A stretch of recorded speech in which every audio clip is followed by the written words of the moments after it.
Buenas tardes. Vamos a empezar con este primer caso clínico.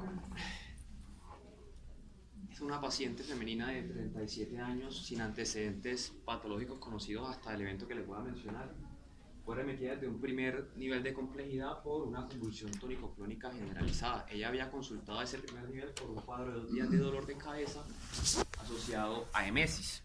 Y como antecedente importante en su historia, hace 20 días previo a la consulta, 2 semanas antes de la consulta, había tenido complicaciones por una extracción de biopolímeros, que había requerido una reintervención, había tenido un sangrado abundante y había requerido transfusión de hemoderivados. Sin embargo, al ingreso acá a la institución se le hizo un hemoleucurama que solo mostró una anemia leve. El resto de las líneas celulares estaban normales. Al examen físico, una paciente orientada sin déficit neurológico con una presión arterial normal. Ese dato es importante y una frecuencia cardíaca de 100 latidos por minuto.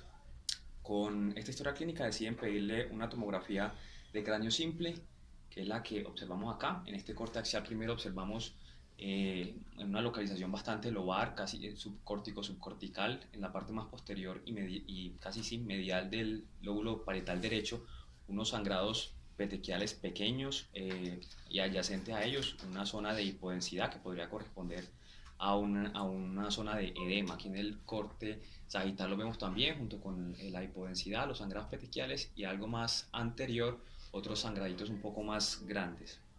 Sin embargo, si nos vamos un poquito más hacia cefálico, vemos un dato muy importante de este paciente y es esta estructura, esta lesión hiperdensa o imagen hiperdensa en la periferia casi del lóbulo parietal con una conformación tubular. Aquí el corte no nos los permite observar claramente, pero si tuviéramos un corte más grueso, veríamos que ella continuaba su trayecto un poquito más hacia anterior incluso. Entonces, con estos datos es importante tener una primera idea de cómo abordar una hemorragia intracraneal cuando no hay antecedente de trauma. La literatura ha descrito que se puede dividir en causas, en etiologías de hemorragia primaria o secundaria, siendo las secundarias divididas en causas vasculares y otros. Dentro de las primarias tenemos las más comunes, la hipertensión arterial y la angiopatía amiloidea como causas principales. Ellas abordan casi el 80-85% de las causas de hemorragia intracerebral no traumática y el resto de las causas vasculares y otros el 15%. Dentro de las causas vasculares tenemos las malformaciones arteriovenosas, los aneurismas rotos, las trombosis de los senos venosos, el cavernoma cerebral, y dentro de los otros pues los trastornos de la coagulación, ya sean congénitos o adquiridos, y las hemorragias que son asociadas a tumores. Porque es importante desde el punto de vista imaginológico hacer un abordaje etiológico lo más preciso posible. Eso le sirve mucho al clínico porque, como vemos en esta tablita, las causas secundarias de hemorragia intraparenquimatosa, a diferencia de las causas primarias, tienen un manejo casi siempre quirúrgico o definitivo. Y aparte de eso, las causas secundarias, sobre todo las vasculares, tienden a resangrar más. Entonces, desde la parte de imágenes es muy importante tratar de hacer ese abordaje inicial. Pues en este paciente, ¿cómo hacemos el abordaje? ¿Cuál es la etiología? Este artículo publicado en el Journal de Neuroradiología hace ya unos añitos nos permite hacer un abordaje inicial. Él nos da las características que tienen los pacientes en quienes se ha descubierto que la hemorragia intraparenquimatosa tiene una causa secundaria vascular del sangrado. Entonces son las que están aquí encerradas en los cuadros. Vemos que los pacientes con estas características tienen mayor probabilidad de tener una causa establecida secundaria vascular de la hemorragia intraparenquimatosa.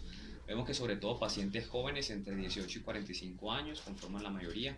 La ubicación lobar, como es el caso de nuestro paciente, también conforman la mayoría de los casos en los que se comprueba una etiología vascular secundaria, y los pacientes que no tienen ni antecedentes de hipertensión ni antecedentes de coagulopatía. Todas estas características son cumplidas por el paciente en nuestro caso, y es por eso que la AJA, en la guía para el manejo de hemorragias intracraneanas en el 2015, sacó pues, su guía que dirigida más que todo a los clínicos, pero en la parte de imágenes resalta que se debe sospechar en una tomografía sin realce la presencia de una hemorragia por una causa secundaria cuando se presencia también una hemorragia subaracnoidea, cuando hay una localización lobar o poco frecuente, cuando hay hiperdensidad en un seno o vena cortical y cuando hay un edema que está por fuera de proporción a la escala del sangrado.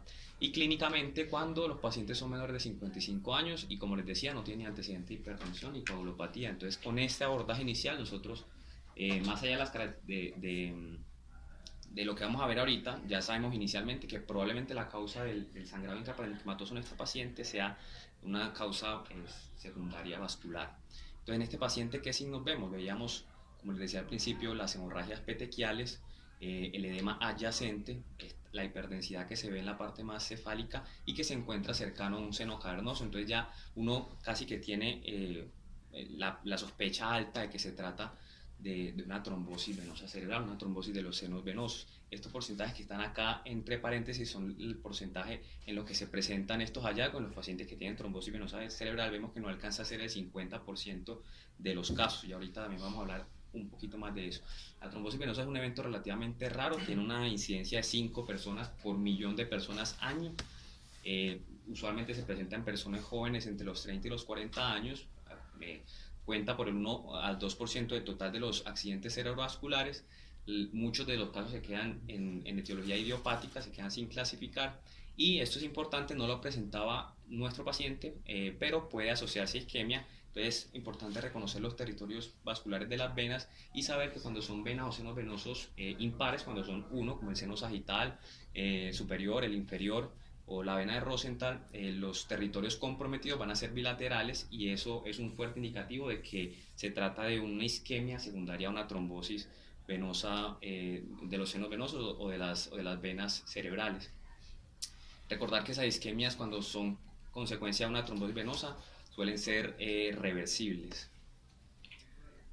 Hasta ahí parece todo relativamente, digamos, un enfoque bastante sencillo para el caso de nuestro paciente. Sin embargo, debemos recordar que en un TAC, una persona que tiene trombosis de los senos venosos, hasta el 60% de los TACs sin contraste simple van a ser normales, hasta el 60%, y que se pueden dar muchos falsos positivos en pacientes que no tienen el diagnóstico de trombosis por la hemoconcentración o el artificio óseo, que hace que el recorrido de los senos se vea más hiperdenso. Aparte de eso, la hiperdensidad del seno o de la vena cortical comprometida solamente se va a ver durante la etapa aguda, desde el día 0 hasta el día 5. Después de eso, las características intrínsecas del trombo empiezan a cambiar y se empieza a ver hipodenso. Y ya en los estudios contrastados hay que tener en cuenta las granulaciones aracnoideas, la hipoplasia de los senos y el pseudodelta cuando hay un hematoma subdural, porque pueden ser causa de generar falsos positivos también.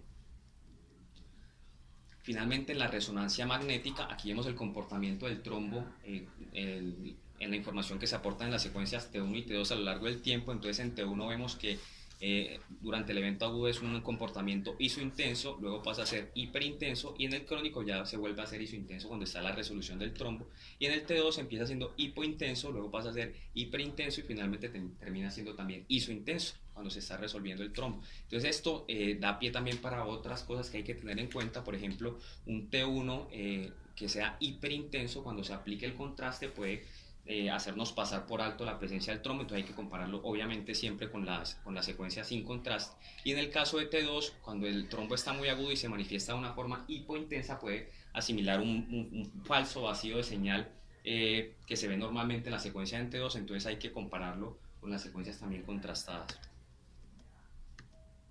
Para el caso de nuestro paciente, quien hizo la lectura del TAC muy juiciosamente sospechó que se trataba de una hemorragia secundaria a una trombosis de los senos venosos. Entonces vamos a ver cada una de las características que encontramos. Lo primero es el edema, que efectivamente se encuentra localizado parietal, casi que ahí cerca del lóbulo occipital, y que tiene un comportamiento que parece que respetar bastante la cortical, o sea que tiene características de ser vasogénico, y en la secuencia de difusión vemos que no está restringiendo, o sea, efectivamente se trata de un edema vasogénico sin isquemia, sin edema citotóxico. Por la parte del sangrado, efectivamente confirmamos los puntos petequiales, se ven, como les decía, hipointenso en las secuencias de FLAIR y T2, y en la secuencia de susceptibilidad magnética se nos confirma con esa marcada hipointensidad. Ya para la parte de las venas como tal, aquí vemos en las secuencias de T2 y de FLAIR ese componente tubular bastante hipointenso, que uno podría pensar que se trata de un vacío de señal. Vean que hasta el seno sagital también se observa un comportamiento bastante hipointenso, un poco, digamos, una morfología un poco diferente a la normal, pero que si no se tiene la sospecha uno podría pensar que se trata de un vacío normal, un vacío de señal normal. Y ya con la secuencia de susceptibilidad magnética nos podemos enfocar un poquito más. Aquí vemos también bastante marcado esa estructura tubular que nos hace pensar que se trata o bien sea de un trombo o de una éstasis venosa severa. Y en las secuencias con contraste en T1 vemos el clásicamente descrito signo del delta vacío, donde hay un realce periférico aquí alrededor del seno con un vacío en la mitad correspondiente a la presencia de un trombo, y eso se ve reflejado en las secuencias también de sagital y en la secuencia coronal. Muchas gracias.